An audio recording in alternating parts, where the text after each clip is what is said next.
Good morning, world. Yes, good morning, South Africa. I am Tsuhu. I'm Tsuhu Modise, for those who don't know. And I am live from Cape Town. As you can see in the background, that we have really great sunny weather. I work for a company called Aeon Investment Management, and today is the 15th of January. And as I walked into the office today, I was like, you know what? Actually, today I'm going to post a video. It's the 15th of January, and I'm a very sentimental person at times. So realize that this year, Aeon Investment Management will be 15 years old. Like, it'll be 15 years it's been in operation as a financial service provider focused on investment management. And I just realized one of my big passions is actually sharing information, knowledge, and insights, observations of things I see or things I perceive to be of value. So this morning, I just want to give or share an observation or insight from what investment management is about. Currently, my position at this company is I'm a business development manager or head of business development. And the thing that is quite unique about my role relative to other roles in different companies is that I work for a boutique investment firm. That means that we are quite specialized in our approach to how we manage investments.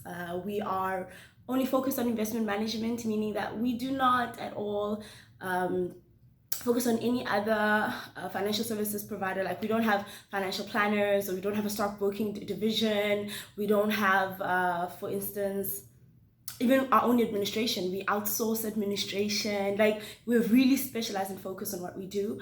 That's just me giving you a background, so you can know, like, from what perspective I'm going to be giving my my observation and insight. Today, 15th of January, and a lot has been happening in the news lately, both from SA Inc. When I say SA Inc., I mean SA Incorporated. Also from a political perspective, what's happening with our president, the political ruling party currently, ANC, and also what's happening in our communities. And by communities, I also mean, like, right now we were also, like, observing what's happening globally in the USA, in Australia with the wildfires. You know, like, our hearts go out to that. And something I wanted just to bring a perspective into is that a big part of what investment management is about is daily people are focused on wealth creation. And by wealth creation, I mean that they have a responsibility to grow money into according to good returns that will hopefully and should actually provide good retirements for people. People who are going to be retiring are predominantly what actually drives most of the industry. There's so many different facets to this industry in investment management. Like, there is listed investments, there's private equity, there's hedge funds, there's a lot. But what I'm saying today is that a big part of what makes this industry what drives this industry is decisions. Decision making is a very important component of being an investment manager. And in the terms of decision making, it's a component about how to make the right decision at the right time, knowing that timing and the magnitude of your decision not only impacts your firm, but also impacts the livelihoods of people who trust you with their money. Actually, investment management is about stewardship. I don't know if, for a lot of people, in biblical, like, terms, a lot of people know, like, stewardship is being responsible for something that is not really yours, but you have management over it. And that's my quick definition of it. It should be the same. So stewardship is that we have a responsibility for the assets that are given to our hands, and by assets we mean money. money that comes from, for instance, your payslip. I don't know if a lot of people have noticed on your payslip, you are either contributing to pension fund, provident fund, or retirement annuity, maybe via your financial planner, and all those funds get collected and get distributed to different asset managers based on the decisions that maybe the trustees of that retirement fund or provident fund or pension fund have selected, like for instance, they would maybe select like an Aeon Investment Management to be given a mandate. My mandate be given a contract to manage a portfolio on behalf of the fund that you would belong to, or the one or annuity that you would belong to. And what would happen is our responsibility is to manage that portion of that mandate given to us in order to ensure that we generate returns that the fund has decided is necessary to maintain their obligation towards one day paying you a pension or providing you with a lump sum at the end of your work term. And also, what is also totally important to always keep into consideration about the work that investment managers do is that our job is to beat to create alpha. When I mean alpha, I mean excess return. So let me make an example. Why would you pay an asset manager if you could put your money in the bank? And this is also another difference that I need to, touch on. And the reason I'm touching on this one is because I know I have friends who like, what's the difference between investing and saving? Savings is more like short-term based.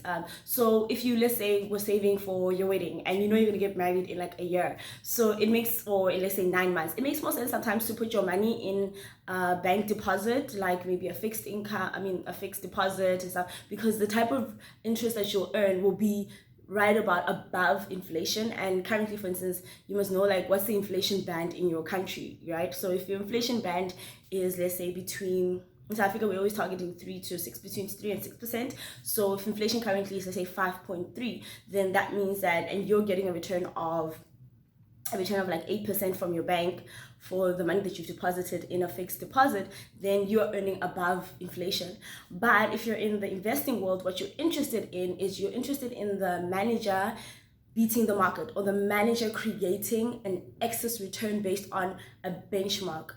Benchmark is a completely different conversation, and but if you're interested in just understanding what benchmarks about, on our LinkedIn page, we shared recently one of our articles that our portfolio managers, Zaid Peruk, wrote on his views on benchmarking, where it's taking South Africa, where it has its pros and its cons, and also a highlight on his view of the current market investment universe. So basically, I'm just going to quickly wrap it up for you. Benchmarking would be then that if our benchmark is let's say the capped SWIX from the JSE capped SWIX, that means that we would be trying to beat that benchmark. And let's say if the benchmark this month did 8%, then what we're hoping is that our funds, based on, as I started the conversation, based on the decisions that we have made, on the stocks that we have selected in the portfolio, by stocks I mean shares that are listed on the JSE, because we are a local based asset manager in terms of the local based. That would mean that we would hope and pray. No, not hope and pray. Hope and pray. Okay, I'm hoping and praying. But this is where skill and experience, and also like a love and a passion for what you do comes in. That what we have just created will be consistently able to provide returns over and above their benchmark. So you'll find like we're always quoting our returns based on an annualized basis, showing our track record. So if you can look at a track record of an asset manager, and do this please, just don't take my word just for it.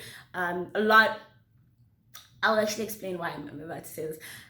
Everybody is invested in the market, whether you're doing it personally, like whether you're following the stocks, whether you're following news or not. If you belong to a pension fund, a retirement fund, provident fund, living annuity, or you have parents who work for government and they also in pension funds as well, or family members who are, anybody who's employed by government, like everybody somewhere is being affected by the decisions that investment firms are making. So it is so important to also educate yourself on what is happening, or know something else, so that we always, according to an act that governs a lot of the work that we do, it's called FAIS, the FAIS Act, FAIS Act. The FAIS Act says that we need to ensure that clients are able to make an informed decision. And part of making an informed decision is that both parties should be knowledgeable about what is happening in the transaction. And so my point of view is, if I am invested in any way in the market, you want to be knowing who the asset managers or the investment firms that are managing your money, and what are their views on the money that they're managing on the market. And another big thing, okay, it's almost 10 minutes. Another big thing that is so important to remember is that while you are reviewing what is happening in the South African context, always try and link it to what is happening in your investment portfolio. Do not be scared to ask questions. Do not be taken aback about whether you're knowledgeable or not as knowledgeable as other people. The important thing is to be tuned into what is happening, because the decisions that investment managers are making on a daily basis, not only affect your pension fund, but they affect the economy of your country. And our country currently is South Africa, and it's important right now. It's the 15th of January, as I said earlier, but right now you'll see a lot of firms are going to start releasing their what they call fact sheets or minimum disclosure documents, which they share on every fund, like what was their view, what happened in that quarter while they were managing the money. It is very important for you to go read some of them.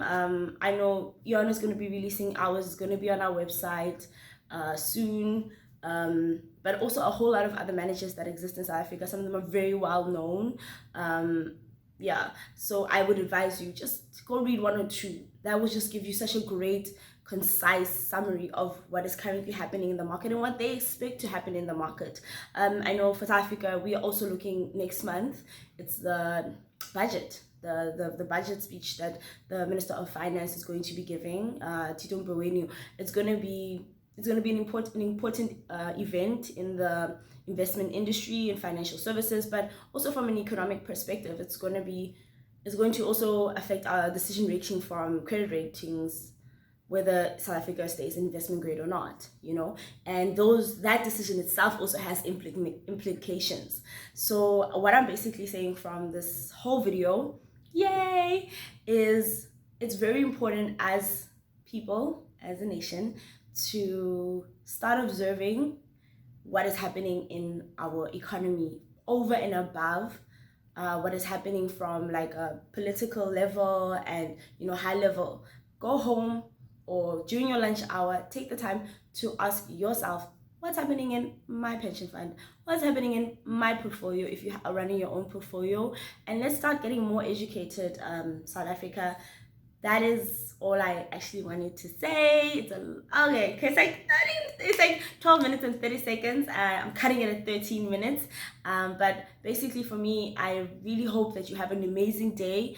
The idea today was just basically to sort of share something from me, to my observations, from my professional side of things, and also not to be too nervous in front of the camera while I did this.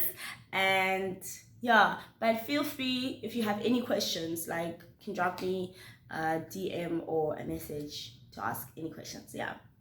Hopefully, have a great day and God bless you. I am a believer in prayer, so definitely let's pray for our country, let's pray for our leaders, let's pray for the future that we want to see. We don't have to accept today's circumstances. We can definitely impact them through our prayers and our actions, and having a definite vision of where we want to take South Africa. So that is my heart and my prayer. And from the team, myself, and Aeon Investment Management, we hope you have a great day full of growth, full of opportunity, but most importantly, also hope. Bye.